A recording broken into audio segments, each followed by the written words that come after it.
welcome back to my channel. If you're a new subscriber, welcome. If you're a returning subscriber, thank you so much for joining me here again.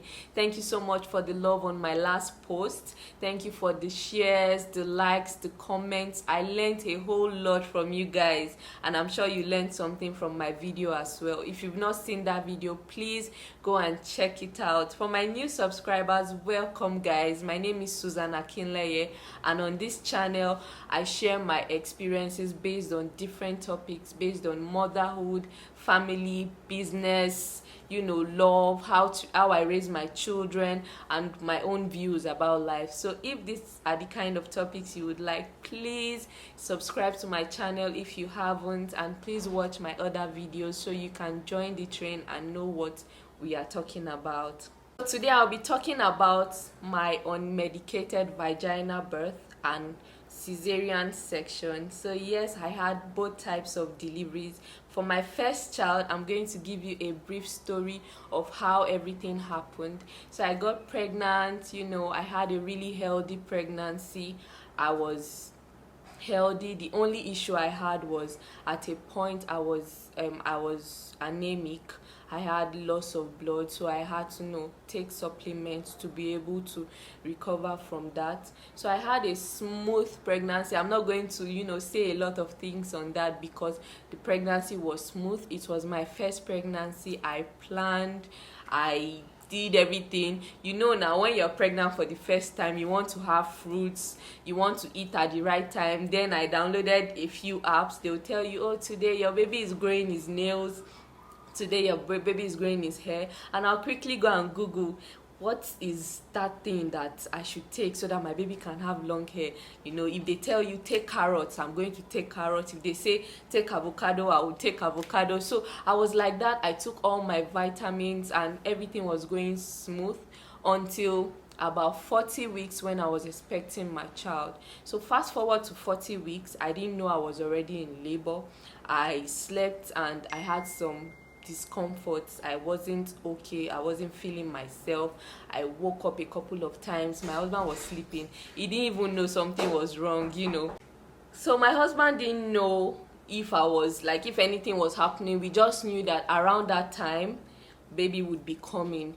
So at a point I was very restless. I woke up and I noticed my underwear was a bit wet. I wasn't sure if this was maybe sweat or I don't know. It wasn't so much for me to say my water broke, so I wasn't sure what was going on.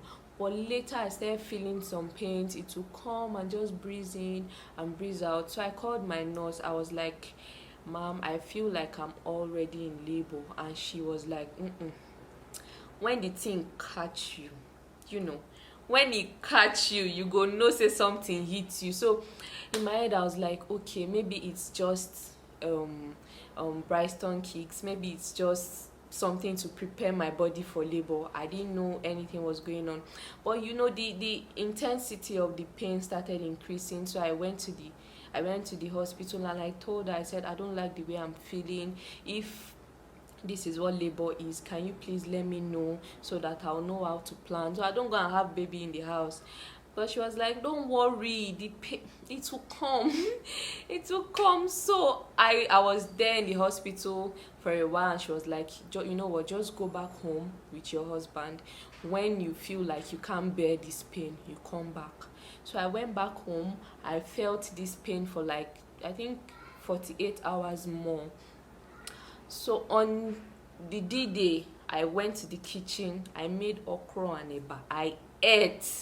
I ate like no man's business because I was hungry. I was always hungry, So the pain came, and the one that came, the way the thing came, I could not hold myself. My mother-in-law was like, are you okay? I said, mommy, I feel like baby is coming. So quickly my husband rushed to the car. We took my things, my box and the other baby things has been in the car for like weeks because we don't know when the baby will come. We're just very prepared that anytime the baby comes, we know we already have our flask and everything in the car.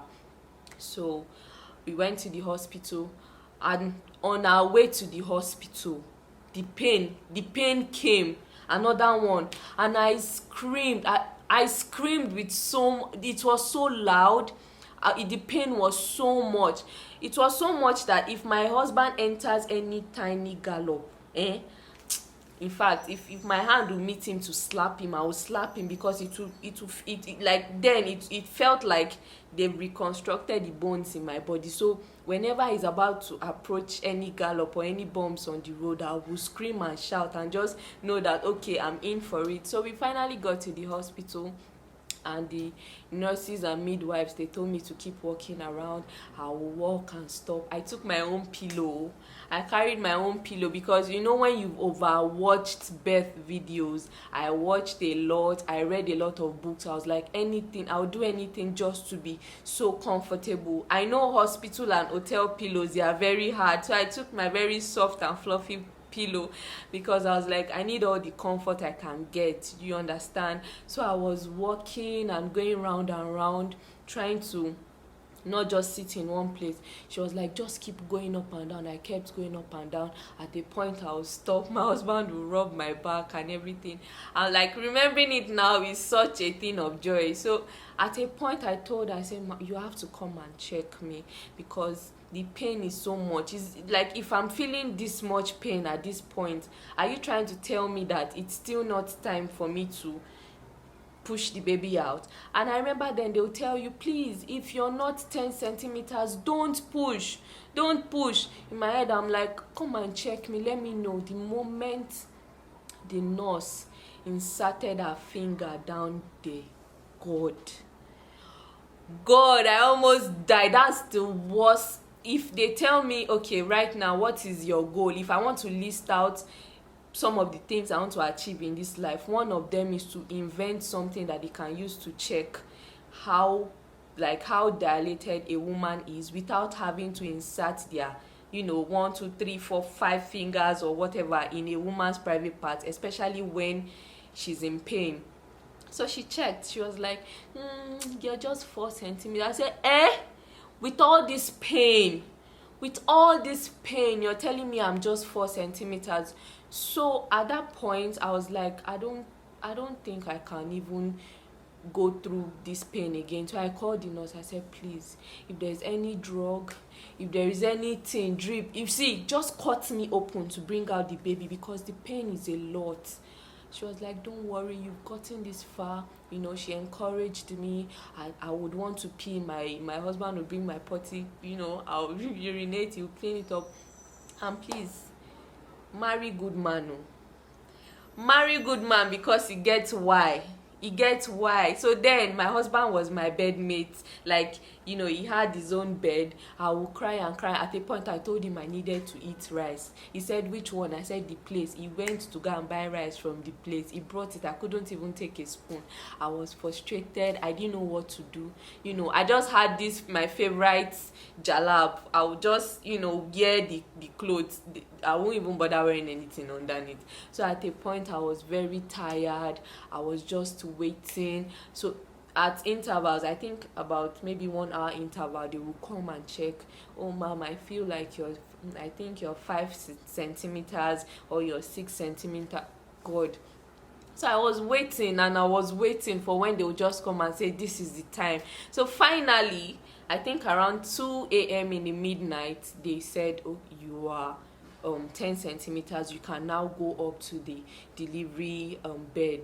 So I I laid down on the bed. She told me how to push, and she just explained the whole thing to me. Now it's not something I've done before. Even if you read tons of books, even if you watch all of the videos, once you're there at that moment, you have to know how to do it, because your experience will not always be the same as the one you're watching. So yeah, she told me how to do it. I tried the first push with everything, with all the strength I had in this life, and the baby didn't even show.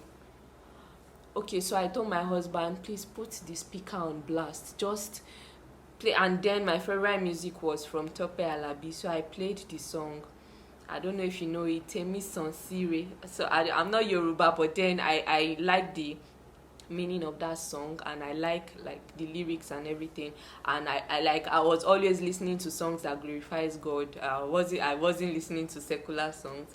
So yeah, my speaker was, there doing the thing that he's supposed to do, and I was on the bed. I was praying. It was like a burst of emotions. My husband was praying, we were praying, and he was always also running errands, go and get this, go and get that. So I attempted the first push, and nothing happened. I was like, if I've added all this strength and everything, and the baby is not even showing, how much more strength will I have to put into this thing for my baby to now come out? I tried it the second time. I tried with my whole life, and my baby didn't come out. But the nurse said, I can see his hair.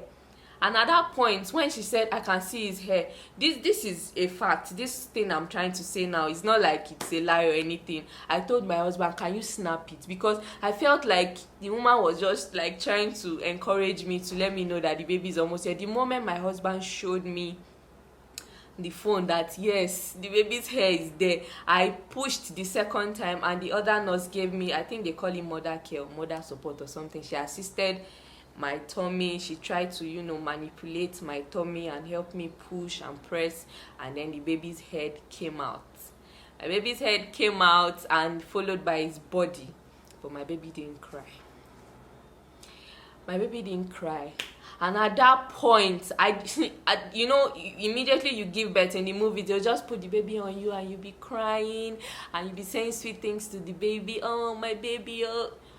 They just put the baby on me, expecting him to cry, and he didn't cry. That moment, everybody started praying. They were trying to hit my baby for him to cry and everything. I was praying. I was, if it was even enough for me to speak in tongues, I was praying, I was crying. Like, everything was happening fast, everything was happening all together. The song was playing, I was praying, my husband was praying, I was crying and everything. And then my baby finally cried. God. My baby finally cried though. My husband took pictures of him. I was so happy. I was happy. For moms that have children that have gone through this, I'm sure you understand. I don't even have to explain so much. I'm sure you understand the point I'm trying to, the message I'm trying to pass.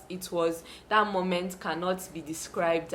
It's indescribable, because it is a really precious moment for me. The first time I'm ever giving birth to a baby. So it was beautiful. So immediately they cleaned me up, they tried to bring out the placenta, and they showed me my baby's picture, they brought him to me and everything. And the nurse, I was telling her, like, when can I stand up now? She was like, you have to stay back, we have to stitch you. My God. She said I had tears in 6 different places, so she's had to stitch my vagina she stitched 6 different places in my vagina. And at that point, I couldn't even feel the needle passing through me, because I've experienced a greater pain. So it was like small thing for me until I started healing. So yeah, after stitching me, I went to my ward. I was with my baby. Now when after giving birth you're tired, you just need to sleep and rest and maybe take tea or something. I didn't sleep. I was policing my baby. I would watch him, just check if immediately the instinct came. I just started, I don't know how to explain it, but just immediately I started caring for him. I didn't want his hand to bend, I didn't want his neck to bend. I was overly adjusting him. I don't even know if I was in my right senses at that point, because I wasn't sleeping. I didn't sleep. I was just overly active. I was trying to adjust him and readjust him, make sure it's not hot, make sure it's not too cold. I didn't sleep. So I kept going up and down. I was very restless. So I spoke to the nurse. I said, I don't think anything is wrong with me. I would like to go home. She was like, no, we have to check you. You can't go home. You have to stay back. I said, do I look like anything is wrong with me? I can carry my baby. I've been carrying my baby. I've not been sleeping. In fact, I don't like hospitals. I don't like hospital. So I even the fact that I'm in the hospital will not even make me calm down. So I don't like hospital. So I told her, I said, I'll have to go home. She said, no, we have to check you, so you have to wait for the person on the next shift and blah blah blah blah blah. So yeah, I waited. When it was like 10 a.m, they saw how active I was, and they were like, maybe this woman has to go home. So they checked me, they checked my body. They were like, if you notice anything, please come back to the hospital immediately. So I gave birth to my baby at around, maybe I would say 2:45 or around that time, in the morning, like maybe 2:45 a.m. And at about 10 a.m, I was back home. And immediately I got home, now the Nigerian style, we just say you don't born, no. Everybody started coming. My dad came, my father-in-law came, my mom and my mother-in-law was already in the house, preparing everybody, preparing everywhere, cooking. Everybody was just everywhere. People were everywhere. People were coming to see me in the room and everything. So I came back home, and I didn't stop staring at my baby. It was like, God, so na me born this pikin. So it was like a dream, like small me don't get baby. But another thing is, aside the fact that all these things is going on, at that point that you've just given birth, the work has started, like your life has changed. Immediately I was trying to adjust him. I read about flat head, so I didn't want him to sleep on his head for long. I want to change and turn, and everything was just, my husband was very happy, buying drinks, calling people, I have a baby now, blah blah blah. So it was a very, very joyful moment for us. And with time I just got used to the motherhood life.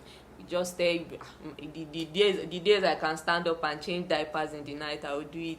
The days that my husband will be on shift, he will wake up and change diapers. We just kept trying to adjust to our new life and everything. And yeah, after I had my baby, for the recovery, it was, I don't know, I would say seamless, because even the day people came, the day I had him, that I went back home in the morning, I just continued with my life. Even with the stitch, like I knew I couldn't walk fast, but I was still doing stuff. And me, I have issues, like I will not let anybody prepare my food, so I will still go to the kitchen, try to on the gas and everything, and they're like, please, you have to go back and lie down, do I'm like, I can't even sleep. So like that, I don't know, everything just happened like that, and I became fine. At around 6 weeks, I went back for my checkup, and the nurse said, okay, you have the permission to be able to see your husband. I don't know if you get me. So you have the permission to be able to meet your husband. So I was like, okay, whenever we are ready. And that was that. So yeah, I nursed my child. I started learning how to make baby foods. I'm sure a lot of moms from my Instagram page that has been asking a lot of questions about how to feed their baby, what to pack for their baby's lunch. I know all of you are listening to me right now. So yeah, I started learning. I took a course online on Coursera on how to make baby food. So I started practicing, and God helped me. My baby really accepted it. My baby is a big fan of fruits. So we did that for a long time, until I noticed that whenever I do the whole house chore and try to care for my baby, I think then it was around 6-7 months, care for my baby and then take care of myself, try to prepare dinner or something before my husband gets back from work. By the time he gets back, I am already tired and cranky with backaches, and in fact I don't even want to listen to what he's saying. I would nag and just snap at him for no reason. So at that point, I knew that, okay, maybe something was wrong, maybe something was going on, because that wasn't me. So it started, and it didn't stop for a long time. And I had a conversation with my husband, and he told me that he noticed a lot, that he feels like something is going on. Maybe I need to take a break from the baby, or maybe I don't know, that I need to just know how to balance myself, that he has heard about postpartum depression and it feels like that's happening to me. So yeah, and that was the time. I don't know if you watched my previous video, that was the time I had the implants on. So everything was happening at that time. So it was later we found out that it was the implants that was disturbing me. At 10 months, I had to get a nanny. I had to get a nanny for my baby because the workload was a lot. Yes, I'm a stay-home mom, but then I needed more hands to help me because something will suffer. I'm not saying there are a lot of moms doing it without a help, but if you can get help, please get help. There is no award for who suffer pass. There's no award for Nami be the queen of motherhood, if you like do everything, and if you try to do everything at the same time, or you try to juggle everything at the same time, I promise you something will suffer. It's either you don't have time to care for yourself anymore, or you don't even near your husband anymore, because by the time he goes to work and comes back, you're tired, and then the man is saying, come, let me touch you, and you're very tired, you have backaches and all of that. So yeah, at 10 months I had to get a nanny because the workload was getting to me. I was always cranky, I was always tired and everything. I couldn't go anywhere without taking my baby and everything. So that was that. And from my previous video, you heard when I said that at about 15 months we started trying for another baby. So fast forward to when I got pregnant for my second child. As usual, I had a seamless pregnancy. Everything was smooth, everything was fine.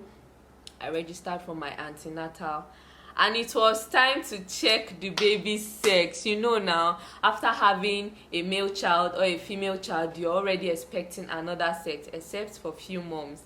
So after having a boy for my first child, obviously anybody will feel like, this second one is going to be a girl. So I went to my hospital to check, and they were like I should hold on a bit, that the baby was not in the right position or something like that. So I went to another hospital, like a roadside scan center, to check, and the man said, you're having a boy. Another boy. And when I heard it, my head did bang bang bang, as in my head scattered. I was like, sir, is there a possibility for the sex to change? And he was like, ma'am, if I tell you you're having a boy, just go and shop for boy clothes. I said, Jesus, see what Wale has done to me.